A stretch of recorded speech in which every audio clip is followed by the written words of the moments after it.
ఈరోజు కథ నా నువ్వు నేను రచించిన వారు వనజ గారు. వదిన నిన్నే అంటూ మరోసారి అరిచాను భుజం కుదిపేస్తూ. పండు నువ్వేం అడుగుతున్నావో నీకు అర్థమవుతుందా అంది వదిన ముందున్న నా విరాట్ని చూస్తూ.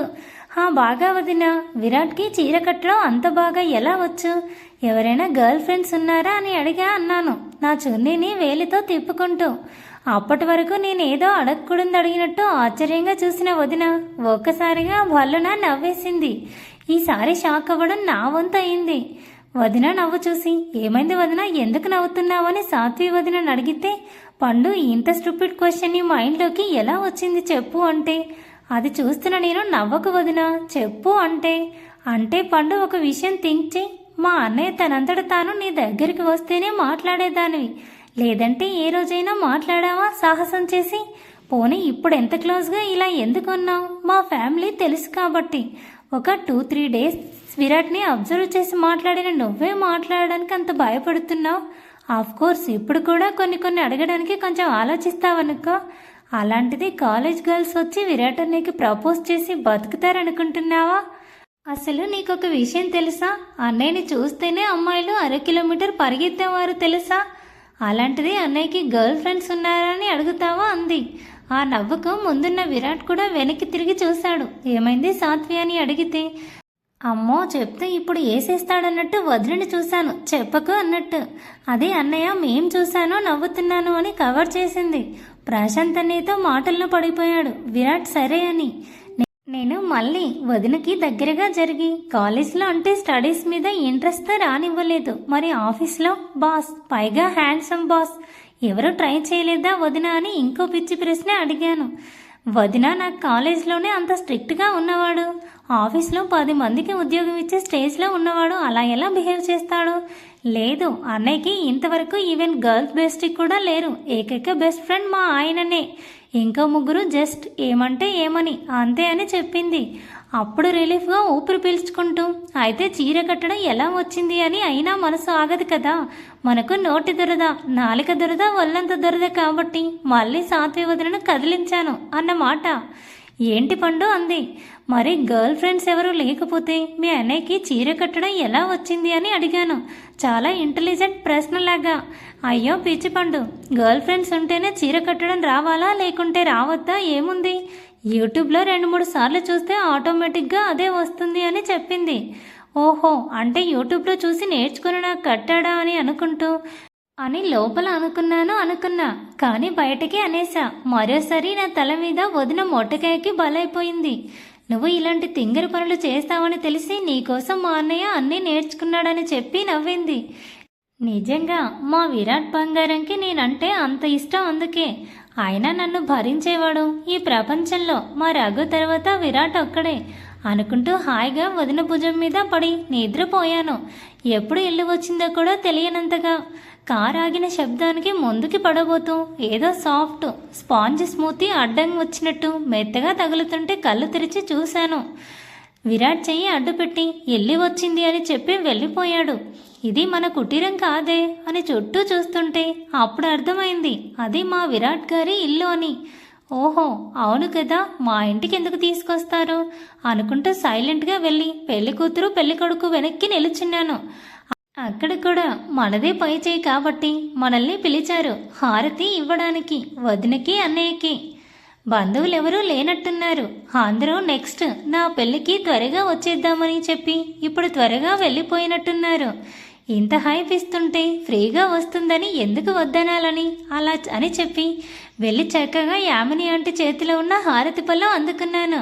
అక్కడ చేసిన అల్లరి గుర్తుంది కాబట్టి ఇక్కడ కూడా తీరిగ్గా హారతిచ్చి బానే ఓ 2 చేతులు నిండకపోయినా ఒక చెయ్యి నిండే అయినా వసూలు చేసి పేర్లు చెప్పించాను లాస్ట్కి.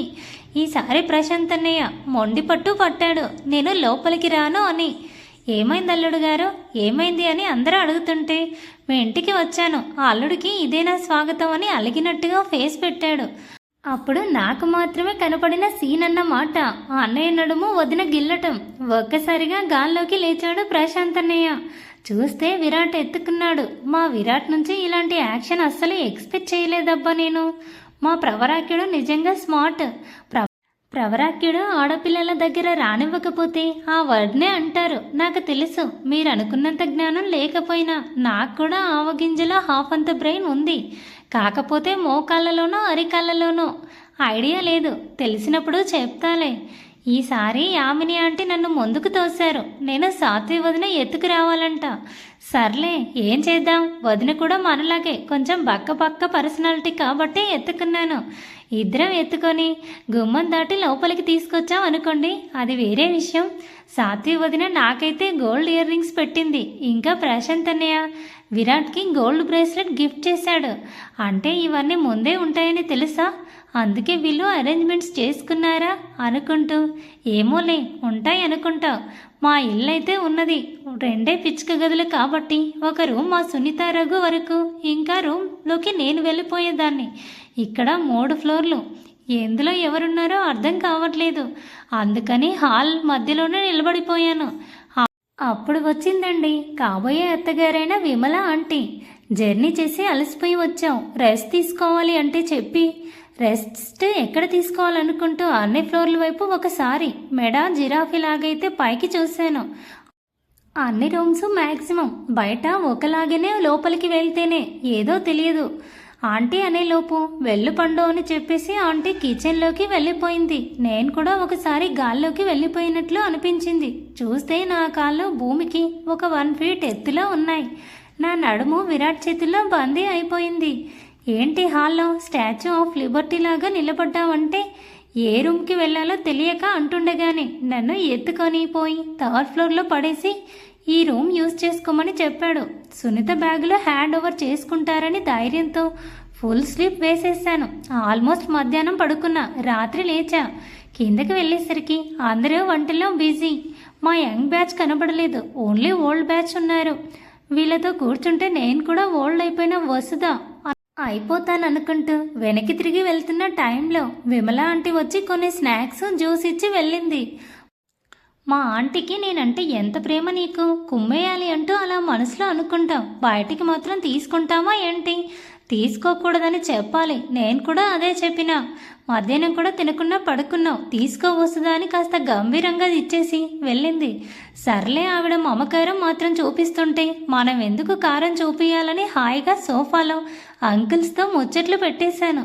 అలా రాత్రి డిన్నర్ కాస్త అయిపోయాక 9కి ఒకరు వైట్ శారీకి రెడ్ బ్లౌజ్ వేసి స్టోన్ సెట్ చేసి అలంకరిస్తూ ఉన్నారు సాత్వి వదినని. అన్నీ వైట్ వేసుకున్నా వాసిపోతుంది, అప్పుడు మీ మమ్మీ నిన్ను కొడుతుందని చెప్పాను. పక్కన యాపిల్ తింటున్న అక్కడున్న విమల ఆంటీ నా వైపు చూస్తే ఏం లేదన్నట్టు గమ్మున తలదించుకున్నాను. ఈవిడ ఉంది చూసుకోలేదా అనుకుంటూ. కార్యానికి తెల్ల చీరనే కట్టుకుంటారు పండు అని చెప్పింది యామిని ఆంటీ క్లియర్గా. కార్యమా అంటే అక్కడున్న 3 లేడీస్ విత్ సాత్వి వదిన షాక్స్, నేను రాక్స్. మా మమ్మీ నన్ను లాగడానికి తెగ ట్రై చేస్తుంది, కానీ నేను ఆగితేనే కదా. Maybe she is trying to cover ఏమో.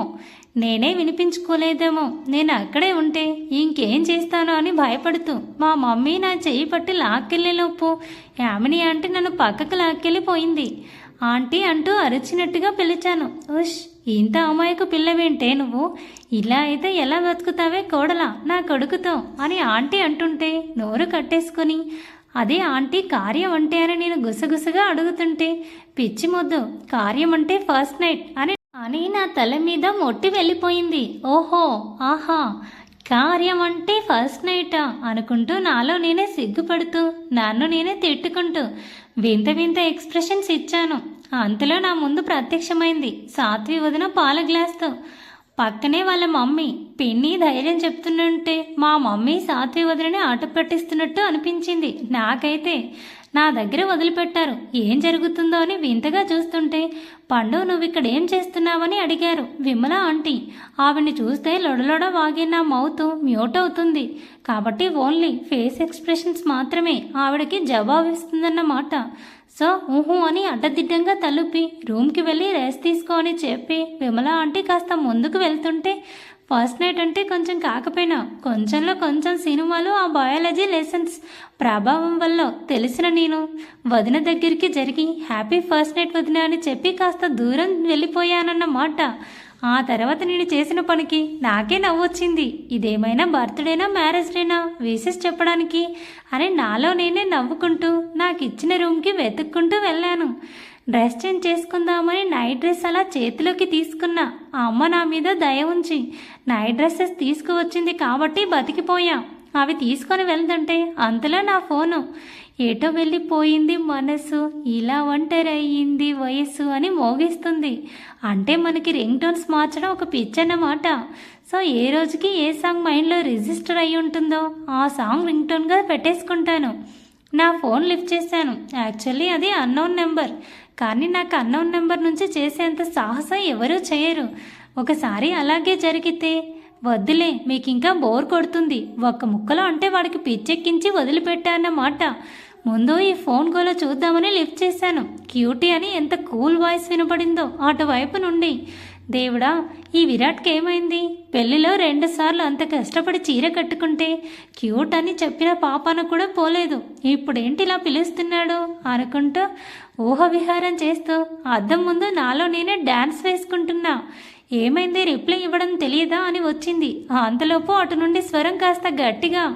నేను ఎంతసేపటికి పలకకపోవడంతో అనుకుంటా. నాట్యం ఆపి ఏం లేదు, ఫ్రెష్ అప్ అవుదామని వెళ్తున్నా అని చెప్పా. అవునా, అయితే నేను కూడా తోడు రానా మరి అని సమాధానం వస్తుంది అని ఎక్స్పెక్ట్ చేసిన నాకు అది కాకుండా ఓహో సరే ఫ్రెష్ అప్ అయి ఆత్రపడకుండా ఏమైనా తినేసి 10 o'clockకి టెర్రస్ మీదకి రా అని చెప్పేసి నా రెస్పాన్స్ వినకముందే కాల్ కట్ అయిపోయింది. ఎక్కువ ఎక్సైట్ అయ్యానా అనుకుంటూ ఏమోలే కింద జరుగుతున్న ఫస్ట్ నైట్ ఎఫెక్ట్ అనుకుంటూ అయినా నా విరాట్ ఇంత అన్రొమాంటిక్నా అని నెట్టూరుస్తూ భుజం మీద టవల్ వేసుకుని వాష్రూమ్లోకి దూరిపోయా. వేడి నీళ్ళతో స్నానం చేసి వచ్చాక చాలా రీఫ్రెషింగ్గా అనిపించింది. నా రూమ్లో టేబుల్ మీదున్న Apple pieces and biscuits along with juice చూసి ఈ పని నా లవ్లీ పర్సన్ పని అనుకుంటూ పడుకొని ఇన్స్టా స్క్రోల్ చేసుకుంటూ అవి తింటూ టైంపాస్ చేశాను. కానీ ఎంతకు టైం అవ్వదే. అదేందో ఎగ్జామ్ టైంలో కదిలే టైం లైఫ్ ఎగ్జామ్లో అస్సలు కదలదే అని తిట్టుకుంటూ 5 నిమిషాలకు ఒకసారి టైం చూసుకుంటూ ఎలాగలా 9:50 చేశా. కానీ నా ఆత్రం ఆగక రూమ్ లాక్ చేసి కాస్త ముందే వెళితే పోయేదేం లేదులే అనుకుంటూ మెట్లన్నీ లెక్క పెడుతూ ఎక్కిన టైం 9:54 అయ్యింది. ఉష్ అని గట్టిగా నెట్టూరుస్తూ వెళ్ళేసరికి ఆల్రెడీ నా చందమామ ఆ చందమామని చూస్తూ పిట్టగోడకి ఆనుకొని ఉన్నాడు. అబ్బా, ఇద్దరు ట్విన్స్ లాగా భలే ఉన్నారు. ఇదేం పోలిక అనుకున్నా. ఎలాగైతేనే నా విరాట్ మచ్చలేని చుక్కల్లో చంద్రుడు అనుకుంటూ 2 నిమిషాలు అలాగే నా వంగారాన్ని చూసుకున్నాను. Black pant, baby pink round neck T shirt. తలస్నానం చేశాడేమో. నుదుటి మీద అతని సిల్కీ హెయిర్ అల్లరి చేస్తుంటే అది నాకు షాడోలాగా కనపడి భలే అనిపించింది. నిజంగా ఆ అందానికి ఫిదా అయిపోతూ అలాగే చూస్తున్నాను. వసు అని పిలిచినట్టున్నాడు, కానీ అది మనకు వినబడలేదు. ఓయ్ మెంటల్, చూసింది చాలే గాని ఇటురా అని కాస్త గట్టిగా అనగానే క్షణం ఆలస్యం చేయకుండా అతని దగ్గరికి వెళ్ళిపోయా. 10కి రావే అంటే ఆత్రం ఆగక 9:50కి వచ్చావా?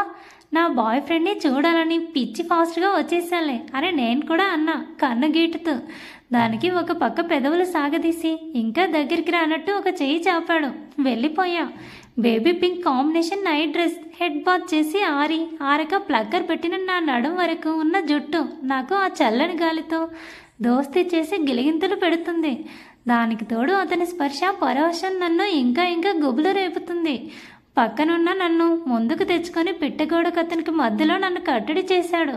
బహుశా నా టీషర్ట్ పొట్టిగా ఉందేమో. డైరెక్ట్గా నా నడుముని 2 వైపులా అల్లుకున్నాడు.